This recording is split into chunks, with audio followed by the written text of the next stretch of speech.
इस रोमांचक कहानी की शुरुआत होती है एक मोटे आदमी को दिखाते हुए जो अपना काम खत्म करके घर लौट रहा था। रास्ते में वो एक जगह पर हल्का होने के लिए चला जाता है, पर तभी उस मोटे आदमी ने सामने वाले घर में ही देखा कि चारों तरफ अजीब तरीके की रेडिएशंस और वेव्स निकल रही हैं। ये वेव्स दिखने में बहुत ही ज्यादा खतरनाक लग रही थी। साथ ही साथ घर के सारे सामान हवा में उड़ रहे होते हैं। वो मोटा आदमी तो इन सारी चीजों को देखकर वहाँ से भाग जाता है। अब हमें उसी घर के अंदर दिखाया गया था जहाँ पर जोसेफ नाम के एक प्रोफेसर रहा करते थे।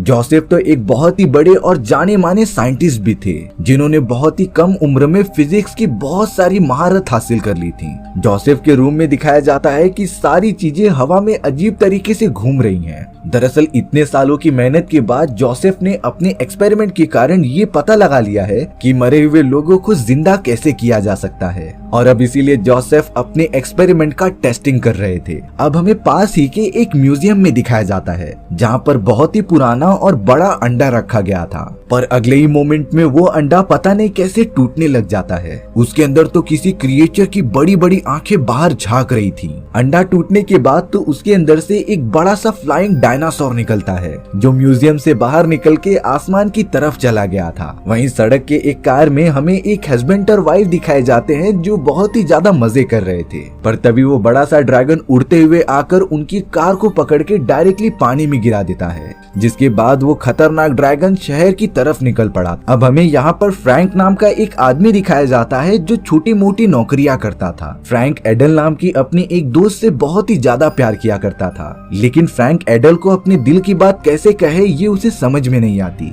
अब हमें दिखाया जाता है कि फ्रैंक एडल के लिए कुछ लेटर लिख रहा है। इस बात को अब कुछ टाइम बीत चुका था। अब हमें वही लड़की एडल दिखाई जाती है जो कि एक रेगिस्तान में अपनी टीम के साथ आ चुकी थी। दरअसल एडल रेगिस्तान के पिरामिड में एक बहुत ही महान डॉक्टर की कब्र ढूंढने आई हुई होती है। रास्ते में जाते समय टीम को दो आदमी मिलते हैं जो वहीं कहीं रहते थे। असलियत तो ये थी कि वो दोनों छोटी मोटी चोरियां करते थे। वो एडल को बताते हैं कि उनके पास इन सारे पिरामिड्स का नक्शा मौजूद है और अगर एडल बदले में उन्हें पैसे देगी तब वो नक्शा उसे दे सकते थे। एडल तो तुरंत ही इस बात के लिए मान गई थी और उन दोनों को लेकर तुरंत ही पिरामिड के अंदर जाने लगी थी। अंदर जाने पर तो शुरुआत में सब कुछ अंधेरा दिखाई देता है, लेकिन जिस तरीके से उन दोनों का नक्शा था उनके रास्ते में एक बहुत ही बड़ी दीवार आ चुकी थी जिसके आगे कोई रास्ता ही मौजूद नहीं होता। अब यहाँ एडल और बाकी लोगों को नहीं समझ में आता कि आखिर वो आगे कैसे जाए। तभी एडल दीवार के पास आकर एक पत्थर को प्रेस कर देती है जिससे कि वो बड़ा सा दरवाजा ऑटोमेटिकली ओपन हो गया था। एडल और उसकी पूरी टीम उस जगह के अंदर चले जाते हैं। वहाँ पर तो सोने के बहुत सारे ज्वेलरीज और हीरे जवाहरात रखे गए थे, जिसे देखकर वो दोनों आदमी एकदम से पगला जाते हैं। वो तो उन सारे गोल्ड को टच करके उसके ऊपर सोने लगे थे जैसे कि ये उनके फादर का माल हो। लेकिन एडल इन सारी चीजों पर फोकस नहीं करती। वो अपने सामने देखती है कि वहाँ एक बहुत ही बड़ा कॉफिन है और इसी के लिए वो यहाँ पर आई थी। एडल अपने साथियों को कहती है कि इस ताबूत को ओपन करो। थोड़ी देर बाद जब ताबूत के अंदर देखा गया तब उसके अंदर एक मम्मी मौजूद थी। एडल समझ जाती है कि ये जरूर उस डॉक्टर की मम्मी होगी जो प्राचीन काल में बहुत ही ज्यादा फेमस थी। एडल को इस मम्मी से ही काम था, पर आखिरकार एडल इस मरी हुई मम्मी से क्या करेगी ये तो हमें कुछ ही देर में पता चल जाएगा। अब यहाँ वो दोनों आदमी जो सोने के इतने सारे भंडार को देखकर पागल हो रहे थे, उन्हें कुछ अजीब तरीके का श्राप लग जाता है। वो सोने के जवाहरात जो उन्होंने अपने गले में पहने थे वो अजीब तरीके से जिंदा होकर उन्हें मारने लगे थे। एक तो पूरा जमीन टूटने की वजह से नीचे गिरकर मारा जाता है, यानी कि उन दोनों को लालच का परिणाम मिला। एडल और उसके साथी खुश नसीब थे कि उन्होंने इस गोल्डन चीजों को हाथ नहीं लगाया। और अब एडल कहती है कि हमें इस मम्मी को लेकर जल्द से जल्द निकलना होगा,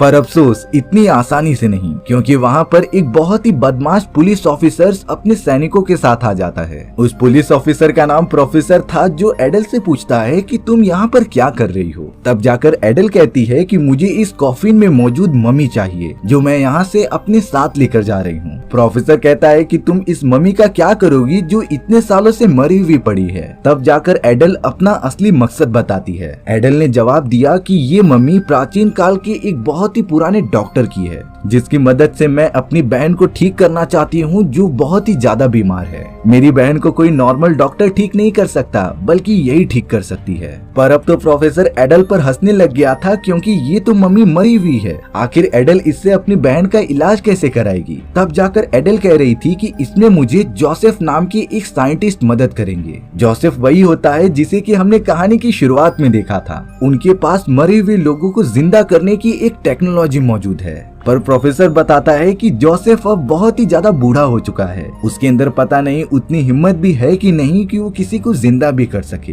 पर अब प्रोफेसर ने अपने सैनिकों को कह दिया था कि तुम सब एडल को पकड़कर अंदर कर दो, लेकिन एडल इस तरीके से अपने आप को बंदी नहीं बनाने देने वाली थी। वो सारे सैनिक जैसे ही एडल को पकड़ने जाते हैं वो उन्हें चकमा देकर तुरंत ही डॉक्टर की मम्मी के ताबूत को लेकर वहाँ से कूद जाती है, जो सीधा पानी के रास्ते से बाहर निकल गई थी। यानी कि अब एडल के पास उस डॉक्टर की मम्मी होती है जिससे कि वो अपनी बीमार बहन को ठीक कर पाएगी। अब हमें दूसरी तरफ उस मोटे आदमी को दिखाया जाता है जिससे कि पुलिस ऑफिसर्स कुछ पूछताछ कर रहे थे। ऑफिसर्स ने तो उस मोटे आदमी से कहा कि तुमने उस रात क्या देखा था। तब जाकर वो मोटा आदमी बताता है कि एक घर से अजीब तरीके की रेडिएशंस और वेव्स निकल रही थी जो बहुत ही ज्यादा अजीब होती हैं। और फिर अगले मोमेंट में उसने बहुत ही बड़ा ड्रैगन हवा में उड़ते हुए देखा। लेकिन यहाँ पर वो पुलिस ऑफिसर्स मोटे आदमी की बात झूठ समझ रहे थे। उन्हें लग रहा था कि ये मोटा आदमी शायद उस रात ड्रिंक्स पीकर नशे में था, जिसकी वजह से उसे ये सारी चीजें दिखाई दे रही थी। ऑफिसर्स ने तो उस मोटे आदमी को जेल में डालने के लिए कह दिया।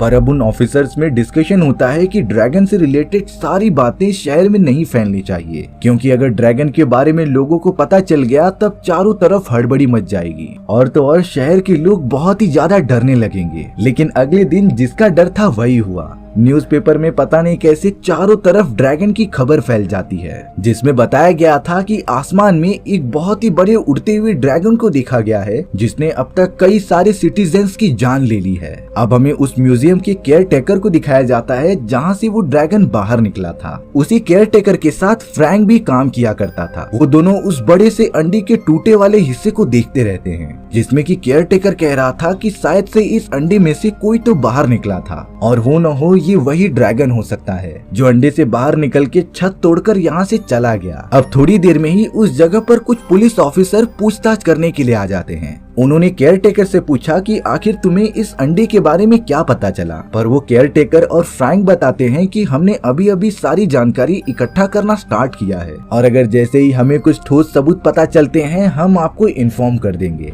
जिसके बाद वो सारे पुलिस ऑफिसर्स हमेशा की तरह अपना टाइम वेस्ट करने चले गए थे। अब हमें जोसेफ अपने घर पर दिखाया जाता है जो खिड़की के सामने किसी को आवाज लगा रहा था। तभी उस खिड़की पे वही खतरनाक और बड़ा ड्रैगन आ गया था जो पता नहीं क्यों जोसेफ की सारी बात मान रहा होता है। जोसेफ तो ड्रैगन को बहुत सारे मीट के टुकड़े खिला रहा था। दरअसल बात ये होती है कि उस ड्रैगन को और किसी ने नहीं बल्कि जोसेफ ने ही अंडे से जिंदा किया था और कहीं न कहीं जोसेफ और उस ड्रैगन की आत्मा एक दूसरे से मिली हुई होती है, जो बहुत ही ज्यादा अजीब बात थी। जोसेफ अपने पालतू ड्रैगन को खाना खिलाते ही रहता है। तभी उन नाकारा पुलिस ऑफिसर्स को जोसेफ पर शक हो गया था। वो तो डायरेक्टली मुंह उठाकर जोसेफ के घर चले आते हैं। जोसेफ ने तो अपने पालतू ड्रैगन को एक अलमारी में छुपा दिया था और अब वो सारे पुलिस वाले अपनी इन्वेस्टिगेशन करने के लिए जोसेफ के रूम में आ जाते हैं। ऑफिसर्स घर में हर जगह घूमकर इन्वेस्टिगेशन करते जा रहे थे, पर तभी एक ऑफिसर्स को बहुत ज्यादा भूख लगती है और वो साइड में पड़े अंडों को खोलकर खाने लगता है। ये सारी चीजें वो पालतू ड्रैगन अलमारी में से देख रहा था और तभी वो अंडा खाने के लिए उन सभी ऑफिसर्स पर हमला कर देता है। ऑफिसर्स अचानक इतने बड़े ड्रैगन को सामने देखकर बहुत ही ज्यादा डर गए थे। ड्रैगन ने तो सबसे पहले अंडे खाए और सारी चीजें तबाह करता हुआ वहाँ से उड़ गया। वो ड्रैगन जोसेफ के घर में मिला था, इसीलिए जोसेफ ही अपराधी है। उन पुलिस ऑफिसर्स ने अब जोसेफ को अरेस्ट कर लिया था।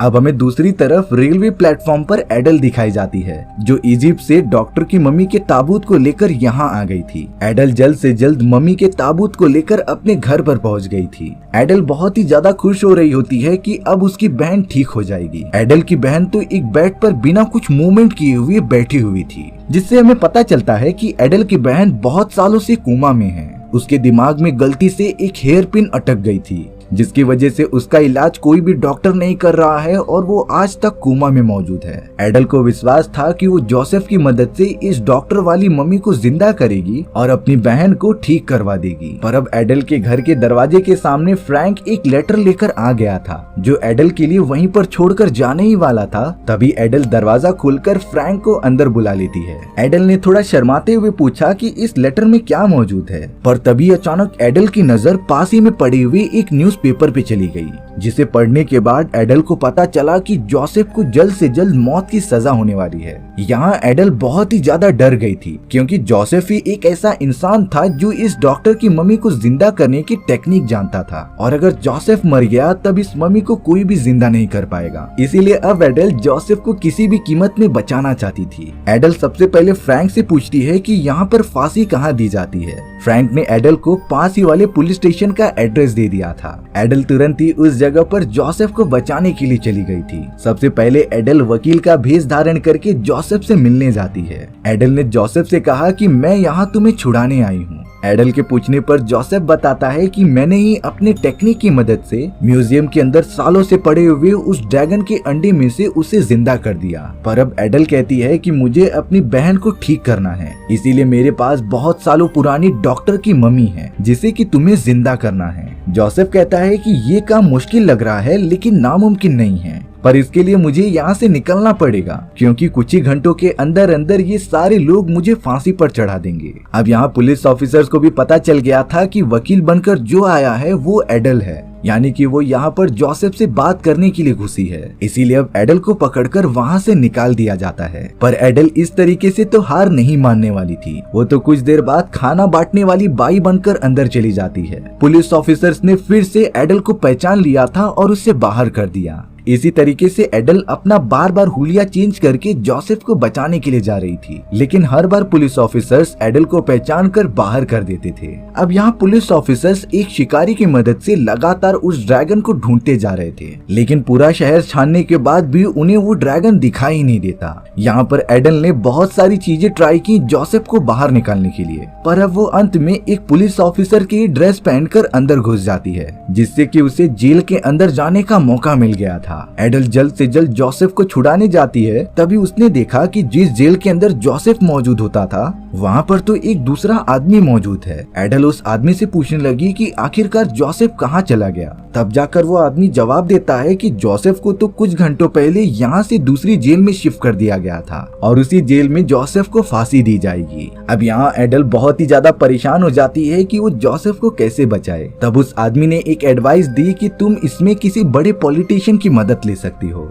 एडल को तो एक बहुत ही अच्छा आइडिया आ चुका था। वो तुरंत ही तैयार होकर पहुंच जाती है प्रेसिडेंट के पास। एडल की प्रेसिडेंट से बहुत ही अच्छी जान पहचान थी, इसीलिए अब एडल प्रेसिडेंट के पास पहुंचकर कहती है कि मुझे आपसे एक बहुत ही जरूरी काम है, मुझे जोसेफ को कैसे भी करके जेल से बाहर निकलवाना है। प्रेसिडेंट कहने लगा था कि मैं इस बात पर तुरंत डिसीजन नहीं ले सकता, मुझे थोड़ा सोचना पड़ेगा। पर अब उस जगह पर वही खतरनाक ड्रैगन उड़ता हुआ आ गया था जो डायरेक्टली उड़कर प्रेसिडेंट पर हमला करने ही वाला होता है। तभी एडल प्रेसिडेंट को बचाने के लिए उनके ऊपर गिरकर दूर फेंक देती है, जिससे कि वो बड़ा सा ड्रैगन उड़ते हुए वहाँ से दूर चला गया था। अब यहाँ पर उस ड्रैगन ने इतनी ज्यादा स्पीड से हमला किया कि किसी को भी वो दिखाई नहीं देता। सभी ने सिर्फ यही देखा था कि एडल प्रेसिडेंट के ऊपर गिर गई होती है। और अब सिक्योरिटी ऑफिसर्स ने तो एडल को ही गिरफ्तार कर लिया था क्योंकि उन्हें लगता है कि एडल ही है जो प्रेसिडेंट पर हमला कर रही थी। एडल को तो अपनी बात समझाने का मौका तक नहीं मिलता। अब सीन शिफ्ट होकर केयर टेकर और फ्रैंक को दिखाया जाता है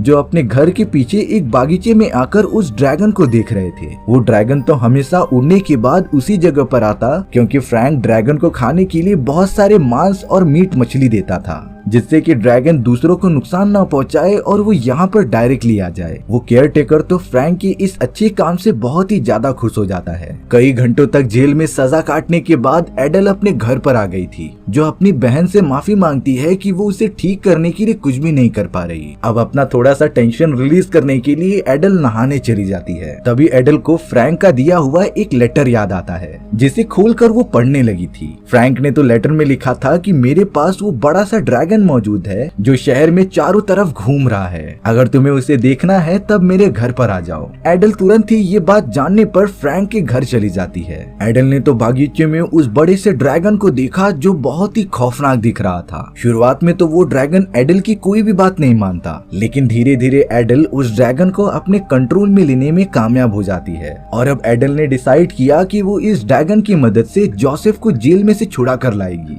एडल तो तुरंत ही निकल पड़ी थी उस ड्रैगन के ऊपर सवार होकर, जो एकदम फाड़ू स्टाइल में जेल में घुसती है और जोसेफ को अपने साथ लेकर आ जाती है। जोसेफ ने जब बगीचे में आने के बाद केयर टेकर को देखा तब वो बहुत ही ज्यादा खुश होकर उसके गले लग जाता है। दरअसल बात ये थी कि जोसेफ और वो केयर टेकर बहुत ही पुराने दोस्त थे, जो अपनी यूनिवर्सिटी खत्म होने के बाद कभी मिले ही नहीं। एडल भी बहुत ज्यादा खुश थी कि अब जोसेफ आ गया है, यानी कि वो डॉक्टर की मम्मी को जिंदा करके उसकी बहन को ठीक कर देगा। पर तभी अचानक उस जगह पर वही शिकारी आ जाता है जिसे कि पुलिस ऑफिसर्स ने ड्रैगन को मारने के लिए भेजा था। शिकारी झाड़ियों के पीछे से उस ड्रैगन को देख रहा होता है, जिसने अगले ही मोमेंट में अपनी बंदूक की मदद से उस ड्रैगन के दिल में गोली मार दी थी। ड्रैगन को इतना ज्यादा डैमेज हुआ होता है कि वो उठ भी नहीं पा रहा था। और अब ये सेम दर्द जोसेफ को भी हो जाता है, क्योंकि जैसा कि हमें पता है कि जोसेफ और उस ड्रैगन की आत्मा एक दूसरे से कंबाइन हो चुकी हैं। यानी कि अगर वो ड्रैगन मर गया तब जोसेफ भी मर जाएगा। जोसेफ की हालत तो बहुत ही ज्यादा खराब हो चुकी थी, इसीलिए एडल जोसेफ को सबसे पहले अपने घर लेकर आ जाती है, जो उनसे रिक्वेस्ट कर रही थी कि आप प्लीज डॉक्टर की मम्मी को जिंदा कर दो।